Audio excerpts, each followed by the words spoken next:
அண்மை செய்தியாக பார்த்து வருகிறோம். வைகையில் கள்ளழகர் ஆற்றில் இறங்கும் நிகழ்வில் புதிய கட்டுப்பாடானது விதிக்கப்பட்டிருக்கிறது. உயரழுத்த மோட்டாரால் தண்ணீரை பீச்சு அடிக்க கூடாது என்று கள்ளழகர் விழாவில் புதிய கட்டுப்பாடானது விதிக்கப்பட்டிருக்கிறது. இது தொடர்பான மேலும் விவரங்களை எமது செய்தியாளர் நாகேந்திரன் வழங்கிட கேட்கலாம். நாகேந்திரன், வணக்கம். மேலும் விவரம்.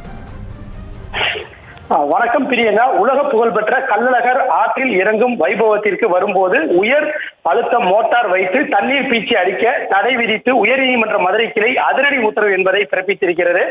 தண்ணீர் பை வைத்து பீச்சி அடிப்பவர்கள் முன்பதிவு செய்ய வேண்டும். பாரம்பரிய முறைப்படி மட்டுமே தண்ணீர் பீச்சி அடிக்க வேண்டும் என உயர்நீதிமன்ற மதுரை கிளை முக்கியமான உத்தரவு ஒன்றை பிறப்பித்திருக்கிறது. கள்ளழகர் மலையில் இருந்து வைகை ஆறு வரும் வரை இடையே எந்த இடத்திலும் தண்ணீர் பீச்சி அடிக்கக்கூடாது.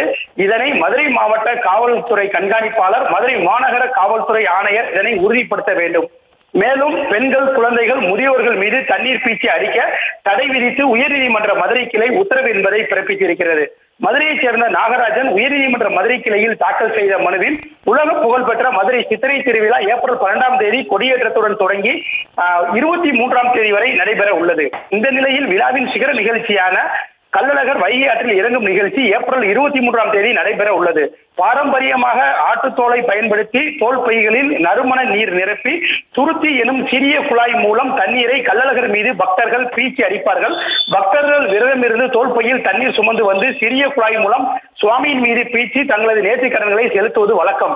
ஆனால் கடந்த சில ஆண்டுகளாக பக்தர்கள் ஐதீகம் மீறி தோல் பையில் அதிக விசையுள்ள பிரஷர் பம்புகளை பொருத்தி தண்ணீரில் திரவியம் மற்றும் வேதிப்பொருட்களை கலந்து பீச்சுவதால் கள்ளழகர் சுவாமி, தங்க குதிரை வாகனம் மற்றும் சுவாமியின் விலை மதிப்பற்ற ஆபரணங்கள் பாதிக்கப்படும் நிலை ஏற்பட்டுள்ளது. மேலும் திரவியம் மற்றும் வேதிப்பொருள் கலந்த தண்ணீரால் பட்டர் மற்றும் பணியாளர்கள், பெண்கள் மற்றும் சுவாமி தரிசனம் செய்யும் பக்தர்கள் பாதிக்கப்படுகின்றன என இந்த மனுவை தாக்கல் செய்திருந்தார். இந்த அதிக விசையுள்ள அந்த பிரஷர் பம்புகள் மூலம் தண்ணீர் அடிக்க தடை விதிக்க வேண்டும் எனவும் இந்த மனுவில் கூறியிருந்தார். இந்த மனு நீதிபதி GR சுவாமிநாதன் முன்னிலையில் விசாரணைக்கு வந்தது. இந்த வழக்கு விசாரணை முடிந்த நிலையில் தீர்ப்பு வழங்கியுள்ள நீதிபதி, கள்ளழகர் ஆற்றில் இறங்கும் வைபவம் என்பது உலக பிரசித்தி பெற்ற ஒன்றாகும். இந்த விழாவில் பாரம்பரியமாக கள்ளழகர் வேடமணிந்து தண்ணீர் பீச்சி அடிப்பது என்பது நடந்து வருகின்றது. தற்போது இது பெண்கள், குழந்தைகள் மீது ஒரு சில இளைஞர்கள் தவறுதலாக வேண்டுமென்றே அந்த தண்ணீரை அழைத்து துன்புறுத்தி வருகின்றனர். இது போன்ற துன்புறுத்தலில் இருந்து பாதுகாப்பது சட்டத்தின் கடமையாக உள்ளது. எனவே இனி இந்த விவகாரம் ஒழுங்குபடுத்த வேண்டும்.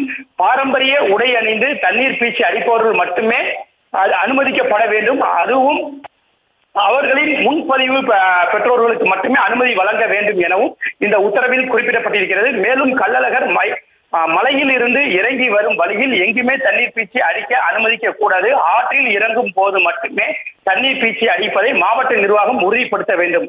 பெண்கள், குழந்தைகள், முதியோர்கள் மீது தண்ணீர் பீச்சி அடிப்பதை காவல்துறை ஒருபோதும் அனுமதிக்க கூடாது எனவும், எனவே இந்த விதிகளை முறையாக பின்பற்ற மதுரை மாவட்ட ஆட்சியர் உடனடியாக மதுரை மாநகர காவல்துறை ஆணையர் மற்றும் மாவட்ட காவல் கண்காணிப்பாளர் உத்தரவு பிறப்பிக்க வேண்டும் என இந்த உத்தரவு இந்த வருடத்திற்கு மட்டுமானது அல்ல, இனி எதிர்வரும் காலங்களில் இந்த உத்தரவை முறையாக பின்பற்ற வேண்டும் என இந்த உத்தரவிட்டு வழக்கை முடித்து வைத்து உத்தரவிட்டுள்ளனர். பிரியங்கா, விவரங்களுக்கு நன்றி நாகேந்திரன். செய்திகளை உடனுக்குடனும் துல்லியமாகவும் தெரிந்து கொள்ள சப்ஸ்கிரைப் பண்ணுங்க.